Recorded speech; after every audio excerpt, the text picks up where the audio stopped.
Telangana politics చూస్తుంటే ఏమనిపిస్తోంది? పార్టీల jumpings అంటారా? లేకుంటే చేరికలుగానే మాత్రం చూడొచ్చా? ఎలా అంటారు మీరు దీన్ని? అంటే ఒక మంచి ఎంటర్టైన్మెంట్ అయితే కనిపిస్తుంది. ఓకే.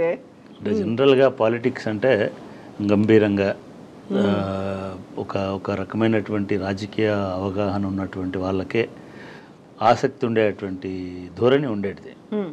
కానీ ఇప్పుడు చాలా ఫన్నీగా, చాలా మనుషులకు ఏమంటారు వాటిని, మానసికోల్లాసం కలిగించేటువంటి విధంగా, ఆహ్లాదం కలిగించే విధంగా కనబడుతున్నాయి. ఎందుకంటే ఏదో సినిమాలో ఒక డైలాగ్ ఉంటుంది, ఒక్కొక్కరు కాదు షేర్ ఖాన్ 100 మందిని ఒకటేసారి పంపించండి. అంటే నిజంగా కూడా ఈ రోజుకొక్కరు, ఈ న్యూస్ పేపర్లు కూడా ఒక బిగ్ షాక్, ఒక ఎమ్మెల్యే పోయినాడు, బిగ్ షాక్, ఇట్లా ఇప్పుడు అట్లా కొన్ని రోజులు నడిచింది. ఇవాళ నేను ఏదో చూస్తే సూపర్ 6 అంటున్నారు. ఐ మీన్ 6 ఎమ్మెల్సీలు పోతే సూపర్ 6, రేపు మళ్ళీ ఇంకొక 6. ఫైన్. ఐ మీన్ ఇది నిజంగా కూడా నా సలహా కూడా రాజకీయ పార్టీలకు ఏమంటే, ఏదో ఒకటి డిసైడ్ చేసుకోండి. రాజకీయ నాయకులకు కూడా వెళ్తే వెళ్ళండి, చట్టం అనుమతిస్తుంది కూడా వెళ్ళడాన్ని. మనం ఏదో అసలు ఇది ఉల్లంఘన అది ఇది అని అనుకుంటాం. కానీ మనం గత 10 సంవత్సరాలు చూసినప్పుడు మీరు ఇందాక అన్నట్టుగా బంగారు తెలంగాణ కోసం వేరే పార్టీలను చేయాల్సినటువంటి అవసరం లేదు, వేరే పార్టీలను విలీనం చేసుకోవాల్సిన అవసరం లేదు. అప్పుడున్నటువంటి అధికారంలో ఉన్నటువంటి పార్టీ కూడా తెలంగాణ పునర్నిర్మాణం కోసం, బంగారు తెలంగాణ నిర్మాణం కోసమే వాళ్ళు మా పార్టీలో చేరుతున్నారు అని చెప్పి అట్లా చెప్పడం కాదు. టీడీపీని అదేవిధంగా కాంగ్రెస్ పార్టీని కూడా శాసనసభలో పూర్తిగా ఆ పక్షాన్ని విలీనం చేసుకుంది, శాసనసభ పక్షం లేకుండా చేసుకుంది. ఇది ఒకటి గమనించాలి. రెండవది, ఇదంతా ఒక్క రోజులో కూడా జరగలే. అప్పుడు ఇట్లాగే ఒక తలసాని శ్రీనివాస్ యాదవ్ ఇంకొక ఆయన ఒక 1 year పాటు జరిగిన తర్వాత ఎప్పుడైతే ఆ పార్టీ 2/3 మనుషులు అయితే ఎప్పుడు వచ్చి కలుస్తారో అప్పుడు విలీనాన్ని ప్రకటించారు. అప్పుడు అదే పద్ధతిలో జరిగింది. చాలా ఆశ్చర్యకరమైనటువంటి విషయం ఏమిటంటే, అప్పుడు ఎవరైతే వచ్చి చేరినారో వాళ్ళే ఇప్పుడు అటు వెళ్తున్నారు. ఫర్ ఎగ్జాంపుల్ భానుప్రసాద్ గారు నాకు మంచి మిత్రుడు, లేదా ఇప్పటివరకు వెళ్ళినటువంటి వాళ్ళందరూ కూడా, అది పోచారం శ్రీనివాసరెడ్డి గారు కానీ, అది కడియం శ్రీహరి గారు కానీ, డాక్టర్ సంజయ్ లేదు, ముందు ఎలక్షన్స్కి ముందు ఉద్యమం టైంలో వచ్చినారు. బసవరాజు సారాయ ఉండొచ్చు, ఇంకోలేదు. కానీ ఇవాళ చేరిన 6 చూసుకుంటే ఈ 6 కాంగ్రెస్ పార్టీ నుంచి లేదా బయట నుంచి వచ్చినటువంటి వాళ్ళు. అదే 6 బీఆర్ఎస్ లో పార్టీలో చేరారు. అప్పుడు ఇదే మాట చెప్పారు, ఇప్పుడు ఇటు వస్తున్నారు, ఇప్పుడు కూడా అదే చెప్తున్నారు. అంటే ఇక్కడ మనము ఒక కాంగ్రెస్ తప్పు చేసింది, లేదా బీఆర్ఎస్ అంత మంచిగానే చేసింది, లేదా బీఆర్ఎస్ తప్పు చేసింది, కాంగ్రెస్, ఈ రెండు కూడా ఒక ప్రాసెస్లో జరిగినాయి. నిజానికి మీకు ఒక ఇంట్రెస్టింగ్ విషయం చెప్పాలి. అంటే మనకు ఆయారాం గయారాం అని ఇదేదో కొత్తగా జరుగుతున్నటువంటిది కాదు. చాలామంది తెలియదు ఇది ఆయారాం గయారాం అంటే ఏంటిది, ఎందుకు ఇట్లా వచ్చినారు. 1967లో హర్యానాలో గయారాం అనేటువంటి ఒక ఎమ్మెల్యే కాంగ్రెస్ పార్టీ నుంచి, అప్పుడు యునైటెడ్ ఫ్రంట్ అంటే యునైటెడ్ కాదు, పాత లెఫ్టిస్ట్ యునైటెడ్ ఫ్రంట్, ఆయన కాంగ్రెస్ నుంచి యునైటెడ్ ఫ్రంట్కి పోయి, యునైటెడ్ ఫ్రంట్ నుంచి ఇంకో దానికి పోయి, అక్కడి నుంచి మళ్ళీ కాంగ్రెస్, ఒక్క రోజులో 3 పార్టీలు మారినాడు.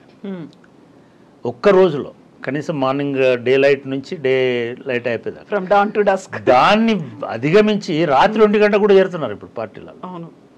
ఐ మీన్ ఆయారాం గయారాం అనేటోడు కనీసం అటు పోయినాడు, అక్కడ నచ్చలేదు, మళ్ళీ వెనక్కి వచ్చినాడు, మళ్ళీ కాంగ్రెస్ పార్టీలోకి వచ్చినాడు. ఆ ప్రెస్ కాన్ఫరెన్స్లో మాట్లాడినప్పుడు గయారాం ఆగయా అని, ఆయారాం గయారాం అని చెప్పినారు.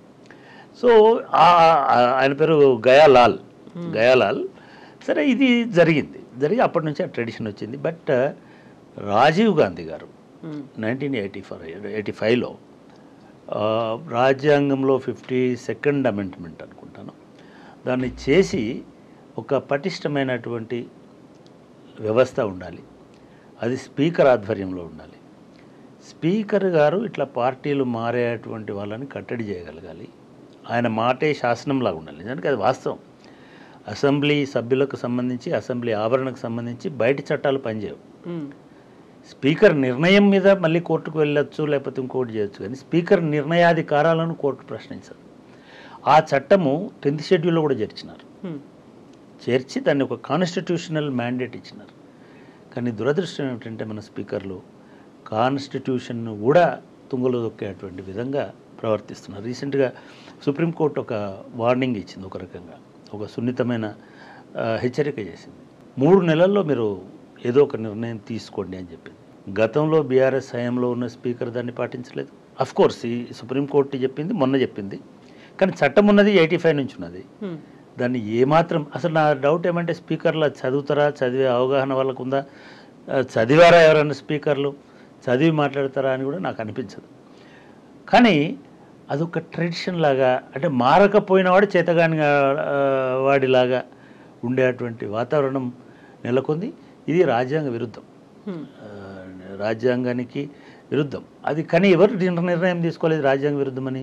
స్పీకర్ గారు తీసుకోవాలి. స్పీకర్ గారు నిర్ణయం తీసుకుంటే దాన్ని ఒకవేళ అది తప్పుంటే లేదా దాన్ని సవరించాలని అనుకుంటే, స్పీకర్ పక్షపాతంగా ఉన్నాడు అనుకుంటే మళ్ళీ కోర్టులను ఆశ్రయించడానికి అవకాశం ఉంటుంది. ఇది ఈ ఓవరాల్ దీనిలో జరుగుతున్నటువంటి వ్యవహారం.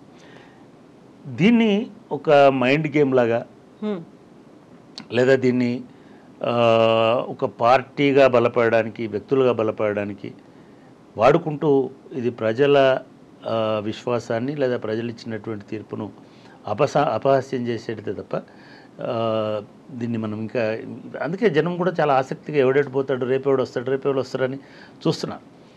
ఈ పోయే వాళ్ళందరికీ నా సూచన ఏంటంటే ప్రజలకి ఇంత టెన్షన్ కూడా కాదు, ఇది అవసరం లేదు. ప్రతిరోజు ఆ న్యూస్ పేపర్లో వచ్చే న్యూస్ ప్లేస్లో ఇంకేదో సమస్య వస్తుంది, ఇంకేదో వస్తుంది, లేదా ప్రభుత్వం దృష్టికి పోయేటువంటి అంశం వస్తుంది.